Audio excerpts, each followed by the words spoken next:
નમસ્કાર મિત્રો, સ્વાગત છે તમારું અમારી ચેનલ નવિકા સ્ટોરી પર એક નવા વિડીયોમાં। મિત્રો 24 જુલાઈ 2025 ને ગુરુવાર અને અમાસના દિવસે આ જગ્યાએ ફેંકી દેજો માત્ર 7 મગના દાણા। આખું વર્ષ ઘરમાં સુખ શાંતિ અને સમૃદ્ધિ બની રહેશે। તો મિત્રો અમાસના દિવસે આ જગ્યાએ ચૂપચાપ 7 મગના દાણા ફેંકી દેજો તો ગણેશજીના આશીર્વાદથી તમારું ઘર ખુશીઓથી ભરાઈ જશે।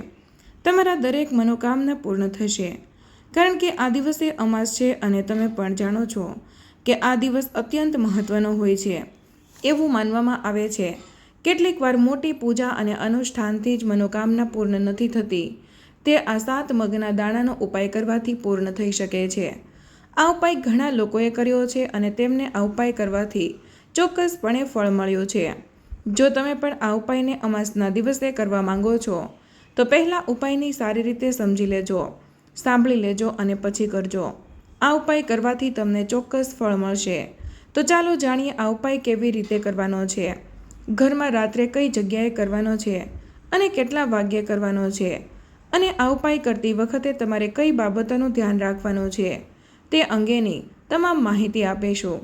પરંતુ તે પહેલાં કમેન્ટ બોક્સમાં હર હર મહાદેવ જરૂરથી લખી દેજો। સાથે જ આ વિડીયોને લાઇક કરજો અને ચેનલ નવિકા સ્ટોરીને પણ જરૂરથી સબસ્ક્રાઈબ કરી દેજો। તો ચાલો જાણીએ આ ઉપાય કયા સમયે કરવાનો છે। પરંતુ તે પહેલાં જાણીએ કે આ ઉપાય કોને કરવાનો છે। તો જો સીધી વાત એ છે કે 7 મગના દાણાનો ઉપાય શા માટે કરવામાં આવે છે, તે દરેક મનોકામના પૂર્ણ કરવા માટે અને જીવનના દુઃખ અને સમસ્યાઓને દૂર કરવા માટે, અથવા તો તમારું કોઈ કામ પૂર્ણ કરવા માટે। જો તમારું કોઈ મોટું કામ છે જે પૂર્ણ નથી થઈ રહ્યું, જે વ્યક્તિ પોતાની મનોકામના પૂર્ણ કરવા માંગે છે તો તે આ ઉપાય કરી શકે છે। જો માતા અને બહેનોમાંથી કોઈ પોતાના ઘરની સુખ શાંતિ માટે અને ઘરમાં ધન સમૃદ્ધિ વધારવા માટે આ ઉપાય કરવા માંગે છે તો ઘરની મોટી માતા બહેનોએ ખાસ કરીને આ 7 મગના દાણાનો ઉપાય જરૂરથી કરવો જોઈએ, કારણ કે માતાઓ અને બહેનો ઘરની લક્ષ્મી છે અને જ્યારે ઘરની લક્ષ્મી કોઈ ખાસ ઉપાય કરે છે તો તેનું પરિણામ ખૂબ જ ઝડપથી અને ખૂબ જ મોટા પ્રમાણમાં પ્રાપ્ત થાય છે। અન્યથા આ ઉપાય કોઈ પણ વ્યક્તિ કરી શકે છે, પછી ભલે તે વૃદ્ધ હોય, નાનો હોય કે બાળક હોય। જે વ્યક્તિ અમાસના દિવસે આ 7 મગના દાણાનો ઉપાય કરે છે તો તેને એ ઉપાયનું ફળ બહુ જ જલ્દી મળે છે। તેથી ચાલો જાણીએ આ 7 મગના દાણાનો ઉપાય કેવી રીતે કરવાનો છે। પરંતુ તે પહેલાં જાણીએ કે આ ઉપાય કયા સમયે કરવાનો છે। તો જો 7 મગના દાણાનો ઉપાય અમાસના દિવસે સાંજે પ્રદોષકાળના સમયે કરવાનો છે। હવે ઘણા લોકોના મનમાં એ પ્રશ્ન હશે કે આ પ્રદોષકાળનો સમય ક્યારે છે। તો ચાલો તમને જણાવી દઈએ કે પ્રદોષકાળનો સમય સાંજે 6 વાગ્યાથી 7 વાગ્યા સુધીનો હોય છે। જો તમે આ સમય દરમિયાન આ ઉપાય કરો છો તો તેમનું પરિણામ તમને ચોક્કસપણે મળશે। તો સાંજે 6 થી 7 વાગ્યા સુધીમાં મગના 7 દાણાનો આ ઉપાય કરી શકો છો। તો પણ હવે ઘણા લોકોનો એ પ્રશ્ન ચોક્કસ હશે કે અમે નોકરીએ ધંધે જઈએ છીએ અને જો અમને આવવામાં મોડું થાય તો તે જગ્યાએ શું કરવું। તો જો એ લોકોએ પણ ચિંતા કરવાની કોઈ જરૂર નથી। જો તમને ઘરે આવવામાં મોડું થાય છે તો આ ઉપાય રાત્રે 8 વાગ્યા સુધીમાં કરી શકો છો, કારણ કે અમાસ અને બુધવારનો દિવસ જે હોય છે એ આવી સ્થિતિમાં ભાગ્યે જ આવે છે અને તેથી જ જ્યારે પણ તમને સમય મળે ત્યારે તમારે આ ઉપાય કરવો જોઈએ। જો તમે કોઈ કાર્યમાં વારંવાર નિષ્ફળ જઈ રહ્યા છો અથવા તો આર્થિક નુકસાનનો સામનો કરી રહ્યા છો તો આ ખાસ ઉપાય અવશ્ય કરવો જોઈએ। મિત્રો, અમાસના દિવસે શક્ય હોય તો આ ઉપાયને સમય મર્યાદામાં કરો, પરંતુ જો કોઈ કારણોસર તમને તે કરી શકતા નથી તો તમે તેને મોડો પણ કરી શકો છો। તમને તમારા ઉપાયનું પરિણામ ચોક્કસપણે મળશે। તમારે 7 મગના દાણાનો આ ઉપાય કરવાનો છે। જો કોઈ કારણોસર તમારા જીવનમાં ધન અને સમૃદ્ધિની સમસ્યા છે, જો તમે પૈસાને લઈને ખૂબ જ ચિંતિત છો, ઘણીવાર તમે ખૂબ જ મહેનત કરો છો, સખત મહેનત કરવા છતાં તમને એ કાર્યમાં સફળતા મળી શકતી નથી, જો તમે કોઈ કાર્યમાં નિષ્ફળ જઈ રહ્યા છો અથવા તો આર્થિક નુકસાનનો સામનો કરી રહ્યા છો, અમાસના દિવસે આ ખાસ ઉપાય અવશ્ય કરી લેજો। તો ચાલો જાણીએ આ ખાસ ઉપાય વિશે। પરંતુ તે પહેલાં જો તમે ચેનલ પર નવા છો તો ચેનલને સબસ્ક્રાઈબ કરો અને વિડીયોને લાઇક કરી કમેન્ટ બોક્સમાં જય માતા લક્ષ્મી, જય શ્રી હરિ વિષ્ણુ જરૂરથી લખી દેજો।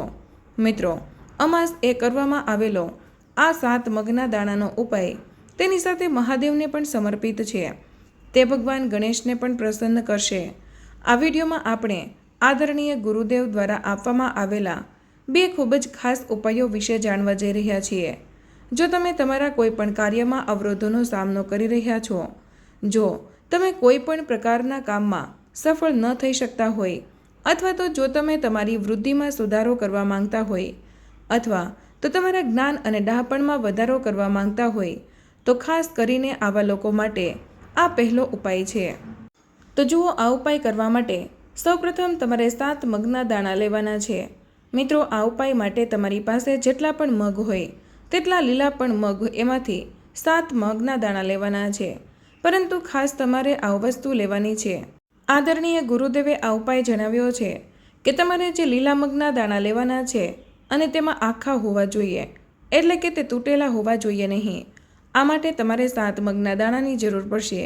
જો તમે તમારા 7 મગના દાણાનો ઉપાય કરવા સીધા જ ભગવાન શિવના મંદિરમાં પહોંચવું પડશે. મિત્રો, ગુરુદેવે કહ્યું છે કે તમે આ ઉપાય સવારથી સાંજ સુધીમાં કોઈ પણ સમયે કરી શકો છો. પરંતુ જો તમારી પાસે સમય હોય તો તમે આ ઉપાય પ્રદોષકાળ દરમિયાન કરી શકો તો વધારે સારું રહેશે. કારણ કે પ્રદોષકાળ દરમિયાન ભગવાન શિવ શારીરિક રીતે શિવલિંગમાં બિરાજમાન હોય છે. એટલા માટે તમારે આ સ્થિતિએ શ્રેષ્ઠ ઉપાય કરવાનો છે. આ દિવસે તમારે આ ઉપાય ફક્ત પ્રદોષકાળ દરમિયાન જ કરવો પડશે. પરંતુ જો કોઈ કારણોસર તમને સમય ન મળે તો તમે આ ઉપાય સવારથી સાંજ સુધીમાં કોઈ પણ સમયે કરી શકો છો. તો મિત્રો, પહેલાં જોઈએ તો લીલા પડવાળા મગ 7 મગ તમારે જમણા હાથની હથેળીમાં લેવાના છે. અને પછી તમારે આ લીલા મગને તમારી મુઠ્ઠીની અંદર બંધ કરવાના છે. મિત્રો, મગના દાણાની મુઠ્ઠીને સૌપ્રથમ શિવલિંગને સ્પર્શ કરાવવાની છે. તમે બધા જાણો છો કે જ્યારે પણ આપણે શિવલિંગ પર કોઈ પણ સામગ્રી ચડાવીએ છીએ તો તેને શિવલિંગને સ્પર્શ જરૂરથી કરાવીએ છીએ. એટલે સૌપ્રથમ તે ઉઠીને શિવલિંગ પર સ્પર્શ કરાવો. મિત્રો, તે વખતે શિવ મહાપુરાણના મૂળ મંત્ર શ્રી શિવાય નમસ્તુભ્યમ અથવા તો ઓમ નમઃ શિવાયનો જાપ કરતા રહો. આ પછી તમારી જે પણ ઈચ્છા હોય, કોઈ પણ પ્રકારના કામમાં તમને અડચણો આવતી હોય, તમારા જીવનમાં ગમે તે રોગો હોય, તમારા જીવનમાં ચાલી રહેલી કોઈ પણ સમસ્યા છે, જે કંઈ પણ, અથવા તો તમે જે પણ પ્રકારના કામમાં સફળતા મેળવવા માંગો છો, જો તમારી કોઈ પણ પ્રકારની ઈચ્છા હોય તો તમારે મહાદેવને જણાવવાની છે. મિત્રો, તમારે તમારી મુઠ્ઠી શિવલિંગ પાસે રાખવાની છે અને તમારી ઈચ્છા મહાદેવને જણાવવાની છે. તમારે આ મંત્રનો જાપ કરવાનો છે, શ્રી શિવાય નમસ્તુભ્યમ. આ મંત્રનો જાપ કરતી વખતે તમારે તમારી ઈચ્છા વ્યક્ત કરવાની છે. ત્યાર પછી તમારે તમારી મુઠ્ઠી શિવલિંગ પરથી ઉતારીને મહાદેવના ચરણોને સ્પર્શ કરાવવાની છે. ત્યારે તમારે આખા મગની મુઠ્ઠીનો સ્પર્શ કરાવવાનો છે. પછી તમારે શ્રી શિવાય નમસ્તુભ્યમ આ મંત્રનો જાપ કરવાનો છે.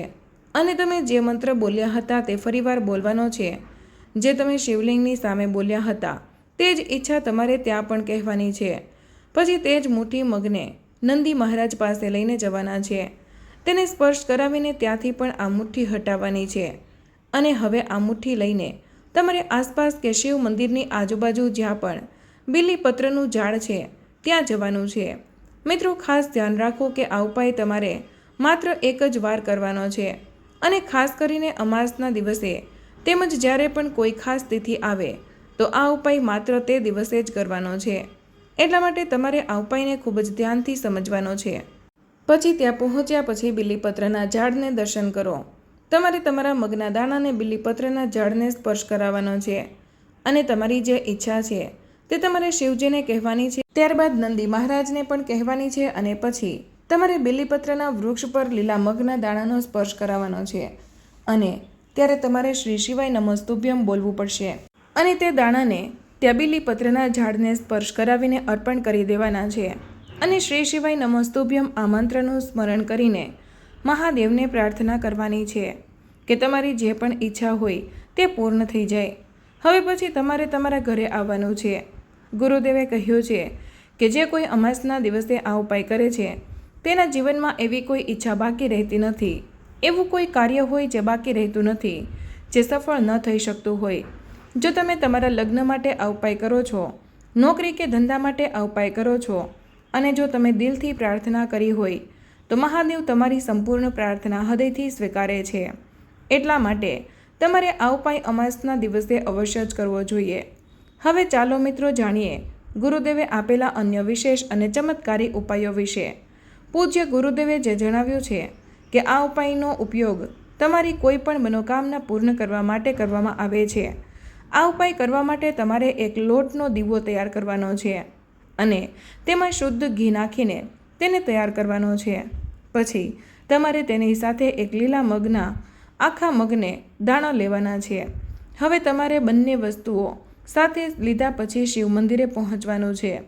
આ ખાસ ઉપાય કરીને તમારે પ્રદોષકાળના સમયગાળા દરમિયાન જ સાંજના સમયે જ કરવાનો છે. પછી તમારી પાસે રહેલા આ લાંબી વાટનો દીવો કરીને તેમાંથી તમારે ભગવાન ગણેશના સ્થાને એટલે કે શિવલિંગની સીધી બાજુએ કરવાનો છે. તમારી એક લાંબી વાટનો દીવો છે તેને ત્યાં સૌપ્રથમ રાખવાનો છે. જો તમારે આ દીવો જ્યાં ભગવાન ગણેશ અને શિવલિંગ છે ત્યાંથી થોડો દૂર રાખવાનો છે અને તમારે તેને ત્યાં પ્રગટાવવાનો છે.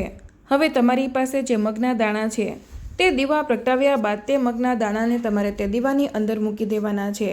હવે તમે જે બાજુએ દીવો પ્રગટાવ્યો છે તે તરફ જુઓ, એટલે કે ભગવાન ગણેશની બાજુમાં તમે નજીકમાં જે દીવો પ્રગટાવ્યો છે તેની બાજુએ જ તમારે સામે બેસવાનું છે અને દીવો પ્રગટાવતી વખતે તમારે ઓછામાં ઓછું 5 મિનિટ ત્યાં બેસવું પડશે. પછી તમારે આ મંત્રની શ્રી શિવાય નમસ્તુભ્યમ 11 વાર જાપ કરવાનો છે. ગુરુજીએ કહ્યું છે કે દીપ પ્રગટાવીને શ્રી શિવાય નમસ્તુભ્યમ આ મંત્રનો જાપ કરીને તમારી ઈચ્છાની પૂર્તિ માટે તમારે મહાદેવને પ્રાર્થના કરવાની છે. લીલા મગના દાણાનો આ ઉપાય ભગવાન ગણેશને પણ પ્રસન્ન કરવા માટે માનવામાં આવે છે. ગુરુદેવે કહ્યું છે કે લીલા મગના દાણાનો આ ઉપાય કોઈ પણ પ્રકારની સમસ્યા દૂર કરશે. તેનાથી ઈચ્છાઓ પણ ખૂબ જ ઝડપથી પૂરી થાય છે અને તમારે આ ઉપાય ફક્ત બુધવારે અમાસના દિવસે અથવા તો કોઈ પણ સારી તિથિએ કરવાનો છે. આમ કરવાથી તમારી જે કંઈ પણ ઈચ્છા બાકી છે તે જલ્દીથી પૂર્ણ થશે. મિત્રો, હવે અમે જે તમને ઉપાય બતાવવા જઈ રહ્યા છીએ તે તમારે અમાસના દિવસે ગણેશ મંદિરમાં જઈને કરવાનો છે. મિત્રો, સૌપ્રથમ ગણેશજીએ પૂજામાં મુખ્ય કઈ વસ્તુઓ અર્પણ કરવી જોઈએ તે જાણવું ખૂબ જ જરૂરી છે. તે વસ્તુ અર્પણ કરતી વખતે જ તેમાંથી અમુક વસ્તુ અલગ કરીને પાછી લેવાની છે. તેથી જ વિડીયોને બિલકુલ પણ સ્કીપ ન કરતા. મિત્રો, ભગવાન શિવને પ્રસન્ન કરવા માટે ભગવાન શિવને બિલ્લીના પાંદ ચડાવવામાં આવે છે, પરંતુ ઘણા લોકોને ખબર હોતી નથી કે ભગવાન શિવની સાથે સાથે ગણેશજીને પણ બિલીપત્ર ચડાવવામાં આવે છે. તે પણ શુભ માનવામાં આવે છે. ભગવાન ગણેશજીને બિલીપત્ર અર્પણ કરવાથી ગણેશજી ખૂબ જ પ્રસન્ન થાય છે. પરંતુ તમારે એક બિલીપત્ર અર્પણ ન કરવું જોઈએ. તમારે 2 અથવા તો તેનાથી વધુ બિલીપત્ર અર્પણ કરવાની જરૂર છે. તમે 3 બિલીપત્ર અર્પણ કરો અને તેમાંથી 1 બિલીપત્ર ગણેશજીના ચરણોમાં અર્પણ કરીને બિલીપત્રના પાનને પાછું લેવાનું છે. આ કાર્ય ગુપ્ત રીતે કરવાનું છે. શમી એક એવો છોડ છે જેનો ઉપયોગ પૂજામાં થાય છે. લોકો તેને શુભ છોડ માને છે અને તેને પોતાના ઘરના આંગણામાં લગાવે છે. આ છોડના પાન ભગવાન ગણેશજીને ખૂબ જ પ્રિય છે. તમે ભગવાન ગણેશજીને પ્રસન્ન કરવા માટે શમીના પાન અર્પણ કરી શકો છો. તમને જણાવી દઈએ કે ભગવાન શ્રીરામે રાવણને યુદ્ધમાં હરાવવા માટે શમીના છોડની પૂજા કરી હતી. તમારે બુધવારના દિવસે અથવા તો અમાસના દિવસે ગણેશજીને શમીના 6 પાન અર્પણ કરો અને તેમાંથી 1 પાન ઘરે લઈ આવજો. આ પાનનું શું કરવાનું છે તે આગળ જાણીશું. મિત્રો, દુર્વા ઘાસ મેદાનમાં સરળતાથી મળી જાય છે. આ ઘાસ મોટાભાગે ખેતરોમાં અથવા તો રસ્તાની બાજુમાં જોવા મળે છે. તેનો રંગ આછો લીલો હોય છે.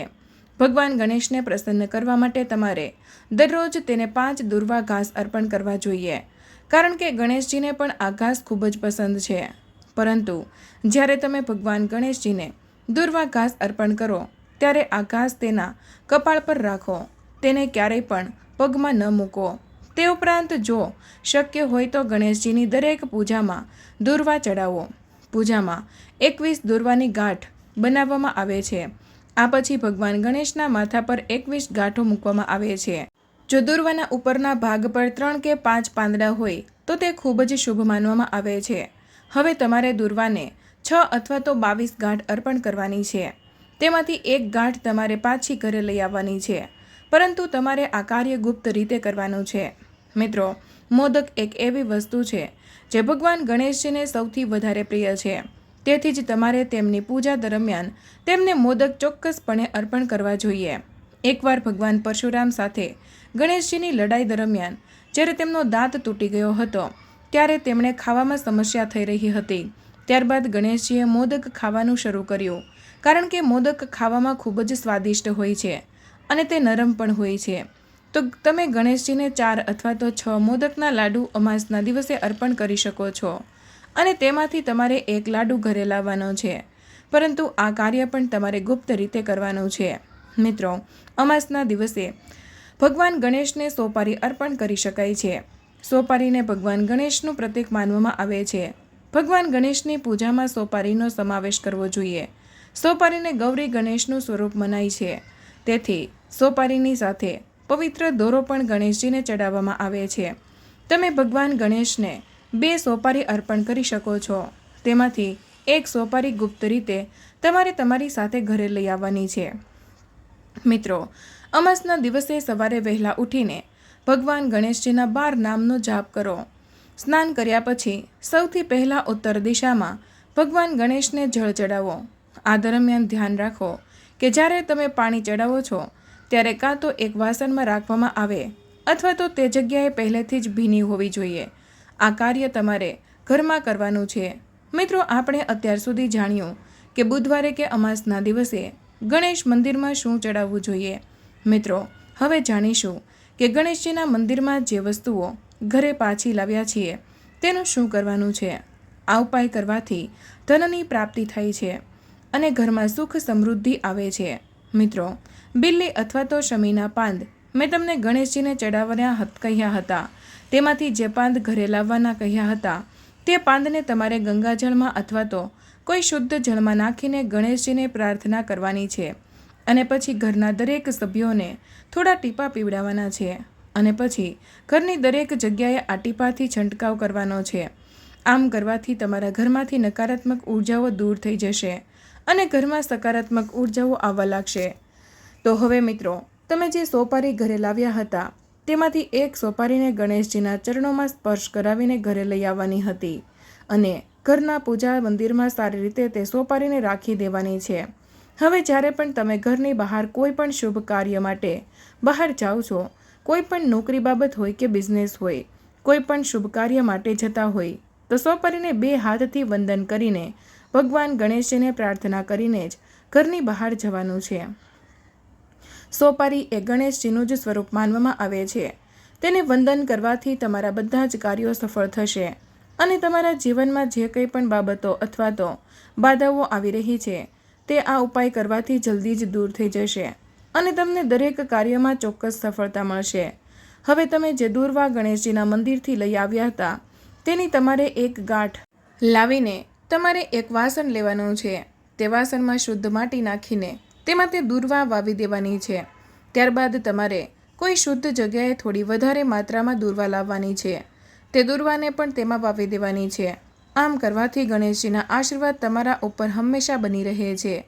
તે દૂર્વા તમે ગણેશજીને ચડાવી શકો છો અને જો તે દૂર્વા સુકાઈ જાય તો તેને તમે નદીના જળમાં પ્રવાહિત કરી શકો છો અથવા તો કોઈ પણ ગાયને ખવડાવી શકો છો.